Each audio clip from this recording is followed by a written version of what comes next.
Bismillahirrahmanirrahim. Assalamualaikum warahmatullahi wabarakatuh.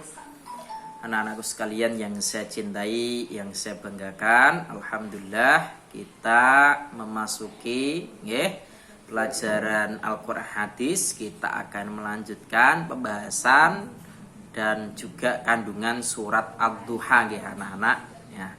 Di antara hal yang terpenting ya, hikmah-hikmah yang bisa kita ambil ya dari pelajaran surat Ad-Duha, bahwasanya ya pada saat waktu duha merupakan waktu yang menyegarkan ya bagi semua makhluk ya. Jadi ketika waktu duha itu anak-anak kita diberikan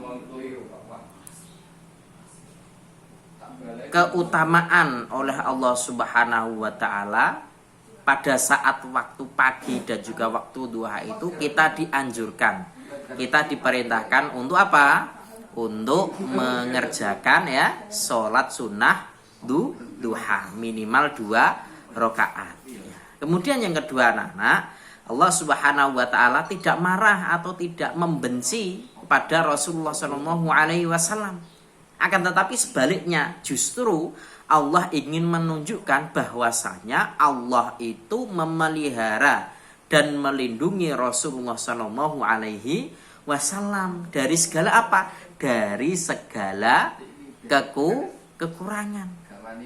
Nah, Nabi Muhammad SAW mendapatkan petunjuk. Apa petunjuk Nabi Muhammad? Nah, petunjuknya Nabi Muhammad adalah Al-Quran. Lah oleh karena itu ya, karena Al-Quran ini sebagai petunjuk yang akan memberikan ya, hidayah ya, jalan yang terbaik kepada kita sebagai umat Nabi Muhammad, maka kita sebagai umatnya harus bisa dan harus mampu memahami Al-Quran ini dengan sebaik-baiknya. Nah, kemudian Allah Subhanahu wa taala juga memberikan kepada Nabi Muhammad ya bahwasanya banyaknya nikmat dari Allah Subhanahu wa taala wajib ya untuk selalu disyukuri ya, difahami ya, kemudian diaplikasikan dalam kehidupan sehari-hari. Kemudian yang selanjutnya, Allah Subhanahu wa taala melarang kepada kita untuk apa? Melarang ya untuk menghina pada anak-anak yatim dan juga menghardik, mencerca, menghina kepada orang-orang yang sedang meminta-minta. Enggak boleh kita ya, enggak boleh mengejek, enggak boleh menghina ya, enggak boleh menertawakan ya. Itu yang harus sebagai seorang muslim, maka kita wajib untuk mendoakannya, wajib untuk memberikan santunannya, wajib untuk membantunya agar mereka tidak kembali meminta-minta, agar mereka tidak mengemis kembali. Lah bagaimana kita sebagai umat Islam? Lah kita sebagai umat Islam, kita juga sudah mempunyai wadah ya.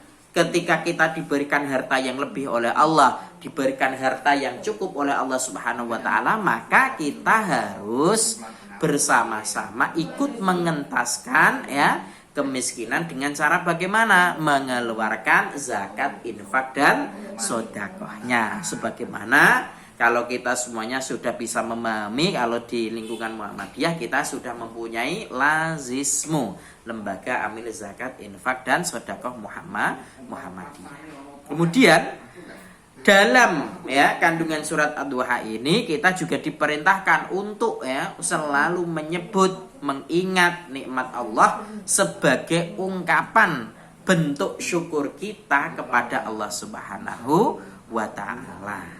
Kemudian yang terakhir di surat Ad-Duha ini mengingatkan kepada kita bahwasanya ya kehidupan akhirat itu lebih baik daripada kehidupan dunia. Kehidupan dunia itu hanya sementara ya. Kehidupan dunia ini harus kita jadikan sebagai mazra'atul akhirat. Bukti kita itu menanam kebaikan. Setelah kita menanam kebaikan ketika di dunia, insya Allah besok akan kita panen ketika kita bersama-sama ada di akhirat Allah Subhanahu wa Ta'ala. Itu jalan yang terpenting, itu pelajaran yang terbaik daripada surat Ad-Duha. Silakan ya anak-anak, kemarin kalau yang belum selesai ditulis silakan ditulis ya surat Ad-Duha dan juga beserta artinya dengan sebaik-baiknya. Kalau yang sudah selesai menulis silakan dihafalkan bersama-sama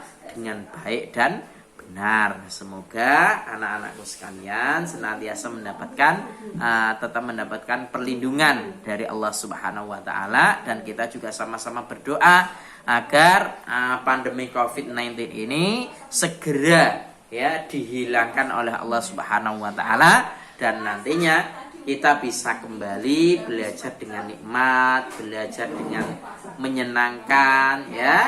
Dan kita harus selalu ikhlas dan ridho terhadap apa yang telah ditetapkan oleh Allah Subhanahu wa Ta'ala kepada kita semuanya. Gitu ya. Terima kasih. Wassalamualaikum warahmatullahi wabarakatuh.